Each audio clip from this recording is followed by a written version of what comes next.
Movie की शुरुआत होती है एक लड़की रिसा के साथ जो प्यार से पियानो बजा रही होती है। रिसा ये पियानो किसी को बुलाने के लिए बजा रही होती है। तभी उसके पीछे 3 बच्चे खड़े होते हैं। ये 3 बच्चे कौन हैं और क्यों आए हैं, इसका जवाब हमें फ्लैशबैक के जरिए मिलता है। सीन कट होता है और हमें रिसा का पास्ट दिखाया जाता है। तब रिसा काफी यंग थी और अपनी मदर और ग्रैंड मदर के साथ रहती थी। उसकी ग्रैंड मदर की हेल्थ कंडीशन खराब थी, इस वजह से वो हॉस्पिटल में एडमिट थी। घर में उनका एक सर्वेंट उजांग भी रहता था। रिसा के फादर एक ऑफिस जॉब करते थे और उनकी नौकरी ऐसी थी कि वो सिर्फ 6 महीने में एक बार घर आ पाते थे। उसकी मदर भी अपने काम की वजह से काफी लेट घर आती थी और उस वक्त वो प्रेग्नेंट भी थी, इसलिए ज्यादातर रिसा घर पर अकेली ही रहती थी। एक दिन रिसा का बर्थडे होता है पर घर में कोई भी उसके साथ सेलिब्रेट करने नहीं होता। वो अकेले ही अपना केक काट कर विश करती है। उसकी विश होती है काश मेरे कुछ दोस्त होते। तभी उसे एक अजीब सी गाने की आवाज सुनाई देती है।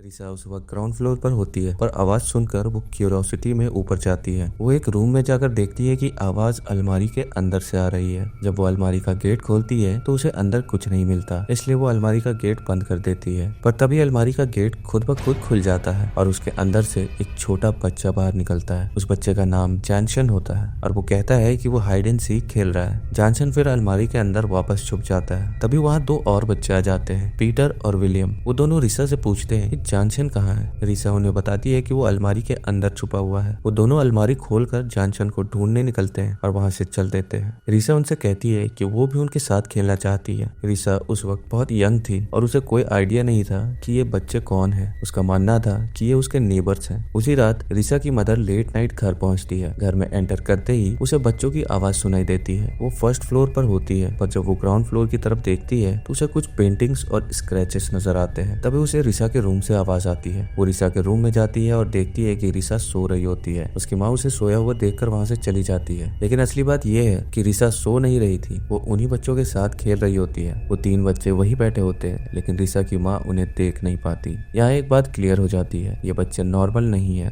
अगली सुबह रिसा की माँ रिसा को फ्लोर पर पेंटिंग बनाने के लिए मना करती है पर रिसा कंफ्यूज होकर कहती है मैंने तो पेंटिंग बनाई ही नहीं। इस बात को समझाने के लिए रिसा की माँ उसे वो पेंटिंग दिखाने के लिए नीचे ले जाती है, लेकिन नीचे पहुंचकर देखती है कि वहाँ अब कोई पेंटिंग नहीं थी। ये देखकर उसकी माँ को शॉक लगता है। वो सोचती है कि ये पेंटिंग और स्क्रैचेस रात के रात कैसे गायब हो गए, क्या ये हवा में उड़ गए। ये चीज उसके दिमाग में एक अजीब सा डर बिठा देती है। उसी दिन रिसा घर के बाहर उन्हीं 3 बच्चों जॉनसन, पीटर और विलियम के साथ खेल रही होती है। वो सब बातें करते करते घर के पास एक बड़े पेड़ तक पहुंच जाती है। तभी वो तीनों रिसा को कहते हैं हमें यहाँ खेलना नहीं चाहिए और वो वहाँ से चले जाते हैं। रिसा का सर्वेंट उजांग इसे नोटिस करता है। वो देखता है कि रिसा किसी हिडन पर्सन के साथ बात कर रही होती है। उसका बिहेवियर उसके लिए काफी अजीब लगता है। रात में जब रिसा की माँ घर वापस आती है तो वो देखती है कि रिसा एक स्ट्रेंज सा सॉन्ग गुनगुना रही होती है। वो सॉन्ग थोड़ा अजीब लगता है, जैसे किसी पुरानी और क्रीपी जगह की याद दिला रहा हो। जब माँ रिसा से पूछती है कि ये सॉन्ग उसने कहाँ सीखा तो रिसा जवाब देती है मुझे मेरे दोस्तों जॉनसन, पीटर और विलियम ने सिखाया। रिसा की माँ शॉक होती है क्योंकि उन्होंने ये नाम पहले कभी नहीं सुना था। तभी सर्वेंट उजांग पीछे से आ जाता है और रिसा की माँ को सब कुछ बता देता है। वो कहता है रिसा के आसपास किसी भूत का साया है, अगर आप उसे बचाना चाहती हैं तो किसी तांत्रिक से मिलकर इसका इलाज करवाना होगा। लेकिन रिसा की माँ उजांग की बातों को इग्नोर कर देती है और चुपचाप सोने चली जाती है। रात के बीच में रिसा की माँ की आंख खुलती है। उसे रिसा के कमरे में बच्चों के खेलने की आवाज सुनाई देती है। जब वो रिसा के कमरे में जाती है तो वहाँ सिर्फ रिसा अकेली होती है। बच्चों की आवाजों का कोई असर नहीं होता। रिसा की माँ उसे कहती है इतनी देर तक जागना नहीं चाहिए, पर वो ये नोटिस करती है कि रिसा का बिहेवियर काफी अजीब हो गया है, जो उसके पुराने नेचर से काफी डिफरेंट था। अपनी बेटी के बदलते बिहेवियर को देखकर रिसा की माँ अपनी एक फ्रेंड सिंडा को घर बुलाती है। सिंडा एक साइकाइट्रिस्ट थी और उसका एक्सपीरियंस रिसा के केस में हेल्पफुल हो सकता था। अगले दिन जब सिंडा घर आती है तो दोनों पहले कुछ कैजुअल बातें करते हैं। उसके बाद रिसा की माँ सिंडा को रिसा से मिलाती है। रिसा की माँ रिसा से पूछती है तुम क्या कर रही थी। रिसा कामनी जवाब देती है मैं अपने दोस्तों के साथ खेल रही थी। तभी सिंडा की नजर डाइनिंग टेबल के पास जाती है। वहाँ 2 चेयर्स अपने आप पीछे खिसक जाते हैं। यह देखकर सिंडा और रिसा की माँ शॉक हो जाती है। सिंडा डाइनिंग टेबल के पास चेयर्स को अपने आप खिसकते हुए देखती है और एकदम डर जाती है। उस पर हॉरर इतना छा जाता है कि वो बिना कुछ सोचे घर से भाग जाती है। इस घटना के बाद रिसा का बिहेवियर और भी अजीब होने लगता है। उसकी माँ उसकी इस हालत को लेकर काफी परेशान हो जाती है। अपने सामने इतनी सारी प्रॉब्लम्स देखकर वो उजांग की बात मानती है और उसी तांत्रिक के पास जाती है जिसका जिक्र उजांग कर रहा होता है। वहीं दूसरी तरफ रिसा अपने 3 दोस्तों जॉनसन, पीटर और विलियम के साथ बात कर रही होती है। रिसा इनसे पूछती है मेरी माँ माँ तुम लोगों को क्यों नहीं देख पाती। इस पर वो तीनों जवाब देते हैं, हम तो पहले ही मर चुके हैं, इसलिए हमारी आत्मा को तुम्हारी माँ नहीं देख सकती। रीसा उनसे कहती है, मुझे तुम्हारे साथ खेलना बहुत पसंद है, क्या मैं हमेशा तुम्हारे साथ रह सकती हूँ। तीनों आत्माएं खुशी से कहती है, हाँ तुम हमारे साथ हमेशा रह सकती हो। लेकिन अब ये आत्माएं अपनी डार्क इंटेंशंस दिखाने लगती है। जॉनसन, पीटर और विलियम रीसा को एक बैल्कनी में ले जाते हैं। उनका प्लान होता है कि रीसा बैल्कनी से कूदकर अपनी जान दे दे ताकि वो भी उनकी दुनिया में शामिल हो सके।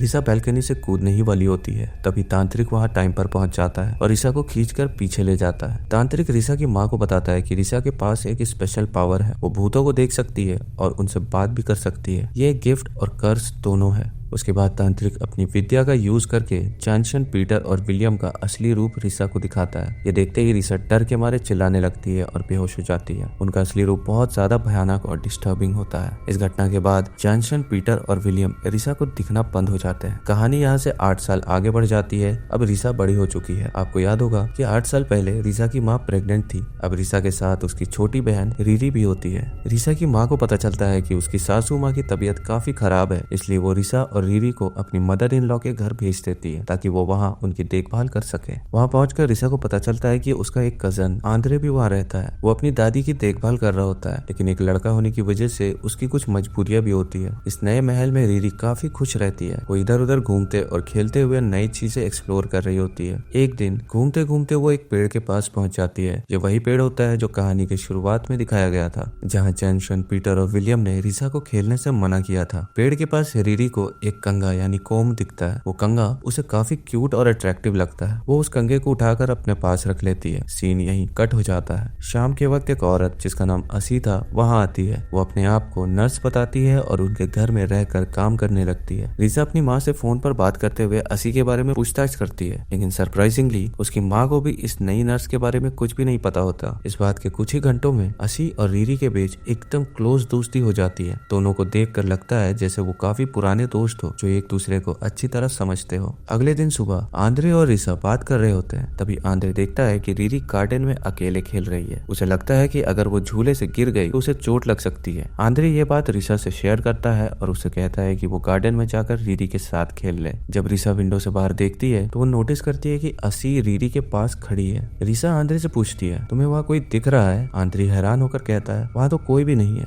ये सुनकर रीसा के चेहरे का रंग उड़ जाता है। उसे समझ आ जाता है कि असी एक भूत है। रीसा इस घटने के बाद असी पर नजर रखने लगती है। एक दिन रीसा की दादी माँ की तबीयत बहुत खराब होने लगती है। वो अपने हाथ पैर हिलाने लगती है और ऐसे बिहेव करती है जैसे वो पागल हो गई हो। आंद्रे और रीसा बहुत ज्यादा डर जाते हैं, लेकिन वो अपने आप को संभालते हैं और दादी माँ के पास जाकर उनके हाथ पैर बांध देते हैं ताकि उनका बिहेवियर कंट्रोल में आ सके। दूसरी तरफ रीरी को दिखाया जाता है जो असी के साथ घर के बाहर जा रही होती है। असी उसका हाथ पकड़कर उसे उस जगह ले जाती है जहाँ पहले रीरी को वो कंगा कोम मिला था। वहाँ पहुंचकर असी रीरी से बात करने लगती है, लेकिन तब तक शाम होने लगती है और अंधेरा छाने लगता है। रीरी को डर लगने लगता है और वो घर वापस जाने की कोशिश करती है। तभी असी उसका हाथ जोर से पकड़ लेती है और उसे रोकती है। रीरी और ज्यादा डर जाती है और जोर से चिल्लाने लगती है। वो आंद्रे और रीसा को मदद के लिए बुलाती है। आंद्रे और रीसा उस वक्त दादी माँ की देखभाल कर रहे होते हैं। जैसे ही उन्हें रीरी की आवाज सुनाई देती है वो दोनों घबरा जाते हैं और अलग अलग जाकर रीरी को घर में ढूंढने लगते हैं। रीसा रीरी को ढूंढते ढूंढते उसके रूम में पहुंचती है। रूम में देखने के बाद जब वो मिरर की तरफ देखती है तो उसे असी का रिफ्लेक्शन नजर आता है। असी का चेहरा एकदम डरावना और क्रीपी होता है। उसका रिफ्लेक्शन धीरे धीरे मिरर से बाहर निकलने लगता है। ये देखकर रीसा का डर काफी बढ़ जाता है। वो बिना सोचे समझे मिरर तोड़ देती है। आंद्रे घर के दूसरे हिस्से में अकेला रीरी को ढूंढ रहा होता है। तभी उसे असी अपने डरावने चेहरे के साथ नजर आती है। असी धीरे धीरे उसके पास आती है और आंद्रे इतना ज्यादा डर जाता है कि वो वहीं बेहोश हो जाता है। दूसरी तरफ जब रीसा अपनी बहन रीरी को ढूंढते हुए एक दूसरे कमरे में जाती है तो उसे आंद्रे बेहोश पड़ा मिलता है। ये देखकर रीसा का डर और भी बढ़ जाता है। वो घबरा कर अपनी माँ को कॉल करती है और सारी बातें बताती है। उसकी माँ रीसा को शांत करती है और कहती है कि वो जल्दी घर वापस आए। फोन काटने के बाद रीसा का दिल और भी भारी हो जाता है क्योंकि रीरी का कोई पता नहीं था। आंद्रे बेहोश था और असी का भूत उसे डराने में लगा हुआ था। इतनी सारी चीजें देखकर रीसा सोचती है कि इस घोस्ट वाली प्रॉब्लम का सोल्यूशन भी शायद किसी घोस्ट के पास ही होगा। रीसा अपने पियानो के पास जाती है और रोते हुए पियानो बजाना शुरू करती है। जैसे ही वो पीछे पलट कर देखती है उसे अपने पुराने घोस्ट फ्रेंड्स जॉनसन, पीटर और विलियम नजर आते हैं। इन्हें देखकर रिसा काफी खुश होती है। वो उनसे सारी बातें शेयर करती है जो उस दिन हुई थी।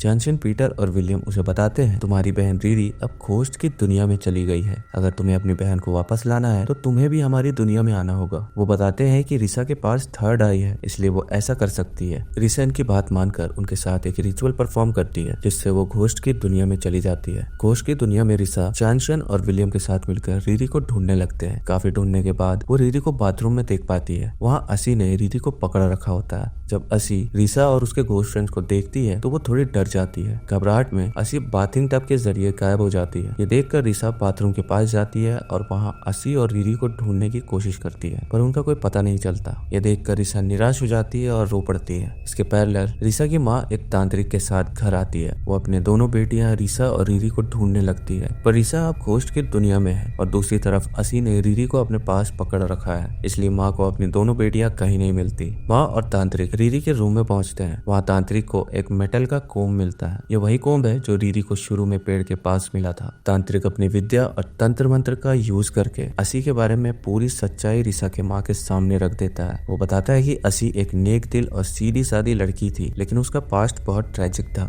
असी शादी के पहले प्रेग्नेंट हो गई थी और माँ बनने वाली थी। उस जमाने में और कुछ धर्मों के मुताबिक शादी के पहले माँ बनना एक बड़ा पाप माना जाता था। इस वजह से असी के गांव के लोग उसके बारे में गलत बातें करने लगे। वो अपने गांव वालों की जजमेंट और ताने सह नहीं पाई। एक दिन वो उस पेड़ के पास गई और अपने बेटे का गला दबाकर उसे मार दिया। अपने ही बेटे को मार देने के बाद असी का दिल टूट गया और वो अपने दर्द को संभाल नहीं पाई। उसने अपने पास रखे मेटल कोम्ब से अपनी नस काट कर सुसाइड कर लिया। तांत्रिक बताता है कि असी की आत्मा उस मेटल कोम्ब के साथ बंधी हुई है, क्योंकि उसने उसी कोम्ब का यूज करके अपनी जान ली थी। जब रीरी ने वो कोम्ब उठाया और अपने घर ले आई तो असी की आत्मा भी घर पर आ गई। असी ने नर्स का रूप लेकर रीरी के आसपास रहना शुरू कर दिया। इसी वजह से किसी को असी के ओरिजिन का पता नहीं चला। ये सब सुनने के बाद तांत्रिक रिसा की माँ से कहता है, अगर तुम्हें अपनी बेटी रीरी को वापस लाना है तो तुम्हें इस कोम्ब को उसी पेड़ के नीचे ले जाकर गाड़ देना होगा। रिसा की माँ तांत्रिक की बात मानकर कोम्ब उठाती है और उसी पेड़ के पास जाकर कोम्ब को जमीन में दबा देती है। इस एक्शन के बाद असी की आत्मा कोम्ब के जरिए वापस पेड़ के नीचे चली जाती है। दूसरी तरफ घोस्ट की दुनिया में रीरी वापस उस बाथिंग टब में दिखाई देती है। रिसा जॉनसन, पीटर और विलियम की मदद से उसे बाथिंग टब से बाहर निकालती है। रिसा अपनी बहन को देखकर इमोशनल हो जाती है और उसे जोर से हग करती है। जॉनसन, पीटर और विलियम की मदद से रिसा और रीरी वापस इंसानों की दुनिया में लौट आते हैं। रिसा की इन घोस्ट के साथ दोस्ती और गहरी हो जाती है, क्योंकि उन्होंने उसकी बहन को बचाने में मदद की थी। अब सब कुछ फिर से नॉर्मल हो जाता है। रिसा और रीरी कुछ दिन वहाँ रुकते हैं, फिर वापस अपने माँ के घर चले जाते हैं। फिल्म के लास्ट सीन में एक नई लड़की दिखाई जाती है जो उसी पेड़ के पास जाती है। वो कोम्ब को उठाकर हंसकर खेलते हुए उसे अपने साथ ले जाती है और मूवी का दी एंड हो जाता है। तो दोस्तों, ये था द नूर पार्ट 1। मैं उम्मीद करता हूँ कि आपको ये इंडोनेशियन हॉरर मूवी पसंद आई होगी। फिल्म के सीक्वल द नूर 2 में ये नई लड़की और कोम्ब के बारे में और मिस्ट्री रिवील होने वाली है। आपको ये कहानी कैसी लगी कमेंट्स में जरूर बताएं।